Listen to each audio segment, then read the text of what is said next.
যারা গেম খেলেন বেশি বেশি করে খেলবেন, কারণ গেম খেলা স্বাস্থ্যের জন্য বেশি ভালো।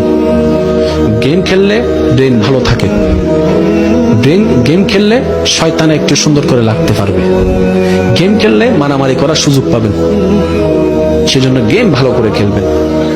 আর যারা আল্লাহর পথে আসতে চান তারা বাদ দেওয়ার চেষ্টা করবেন। বুঝাতে পারিনি মনে কথাটা? আমি হ্যাঁ বলেছি, ঠিক আছে, গেম খেলেন, খেলবেন না কেন? এই বয়সে না খেলে কি বুড়ো বয়সে খেলবেন নাকি? কিন্তু গেমে যেন আপনাকে না খেলে। বুঝেন না আমার কথা? আপনার মন চাচ্ছে, আপনি গেম খেলছেন, আজান দিয়েছে, গেম আপনি ছাড়তে পারেন নাই, তার মানে গেম আপনাকে খেলতেছে, গেম আপনাকে খেলতেছে, আপনি গেম খেলছেন না। আপনার মা ডাকছে, এদিকে আয়, গেম আপনাকে খেলছে।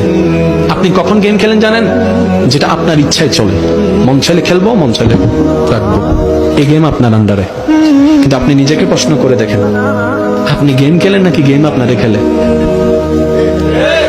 যদি গেম আপনাকে খেলে তাহলে দেন সব, জোরে বলেন না, সব এমবিও টিয়াও সব শেষ।